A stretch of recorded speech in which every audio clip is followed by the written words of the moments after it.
What's good, y'all? It's Nonstop No with another video.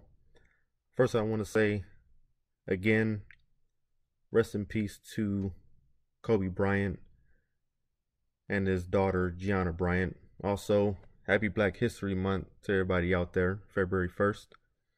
Um, let's go in, shall we?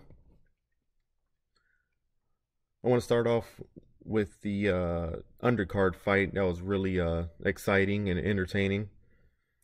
The fight with Raymond Guajardo versus Clay Collard. A little bit about the fight.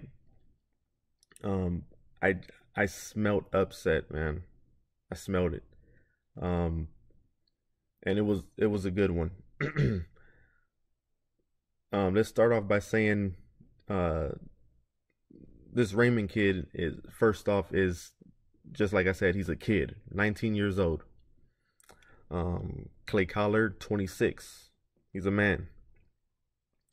When I seen them staring each other down in the ring, you can just tell this kid's a little boy, by the physique. He has a little boy physique, like a 13-year-old kid. And the Clay Collard, he had a man physique, fully developed. But the kid was trying to like intimidate him. It was like weird. He had this cocky, intimidating, well, trying to be intimidating look to him. Like he was doing too much. And then like emotion. Clay Collard on the other side looking at Raymond, calm, collective, poised, chilling, just ready to fight about his business. And that's exactly what happened. He went to work. He went to work on that boy. Um, beat him up.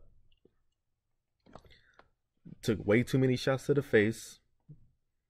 The ref could have stopped it a long ass time ago. The corner should have stopped it a long ass time ago to save this little boy. But they were trying to push this kid. That's what's going on. Politics getting in the way, trying to give him every chance in the world. And you guys are going to learn. Oh, well, obviously you guys are not going to learn because there's been people dying in the ring. But stuff like this is nothing to play with, man. All those blows to the head, it's nothing to play with. Stop the fucking fight, or you're gonna have death on your hands. No headgear, blunt shots from a grown ass man several times in the same place to a 19-year-old boy. Bloody nose, just discombobulated. Stop the fight.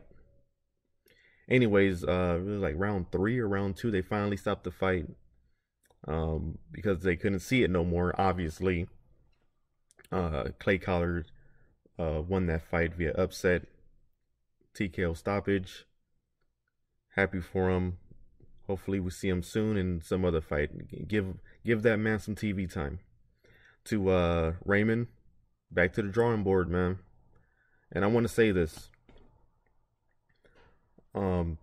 This is Big Brother talking. On his little bio, how they have it on TV, it said that that Raymond, 19-year-old kid, dropped out of high school to pursue a boxing career. And that stood out. I was like, this kid, dude, no even, yeah. Please go get your high school diploma. Please at least get a GED. They're literally handing them out now. It's not hard. There's no reason you should be dropping out of high school. Get your damn GED. You need a backup plan in case this shit doesn't work out. that's real. And I hope he had some humble pie, and I hope his corner just let him let him have some time to develop and go back to the drawing board. With that being said, let's go to the main event. Jordanis Ugas versus Mike Dallas Jr. What can I say, man? Mediocre um, fight. Ugas was supposed to just run over this dude, and it didn't happen like that. He technically, in big quotes, got the stoppage by some random stoppage in the corner. Dallas Jr. never got actually hurt. He never went down, technically. He never got knocked down. He never got knocked out. He never got hurt and wobbled in the fight. But like in the 8th or 9th round, the corner decided to stop the fight. And their excuse was because he was taking too many punches. When we just seen this 19-year-old get battered pillar to post.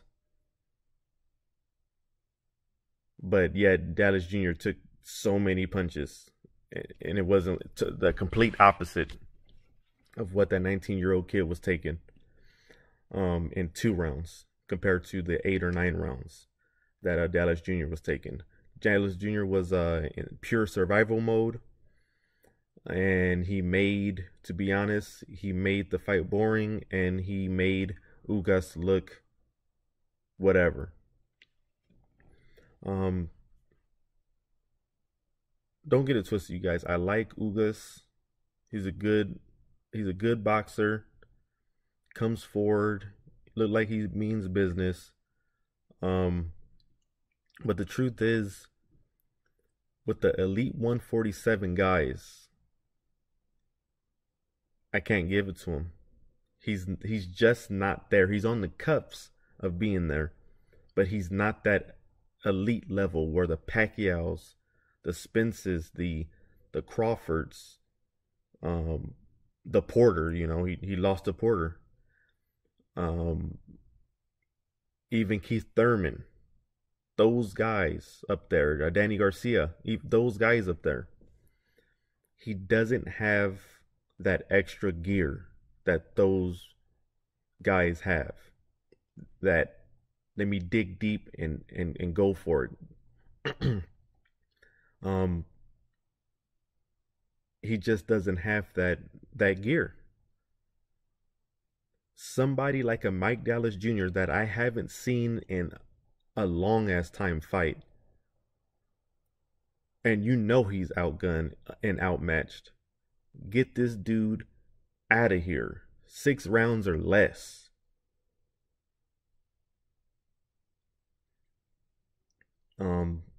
He's supposedly this was a title eliminator, I believe. So he's supposedly in his next fight supposed to be for a championship. I don't know what belt it is. But if it's any of the top guys, the real top guys, I see him losing another controversial decision / split decision, or maybe just losing unanimously, because he doesn't have that extra gear that these guys have. I say the weakest link for the top 147, if he really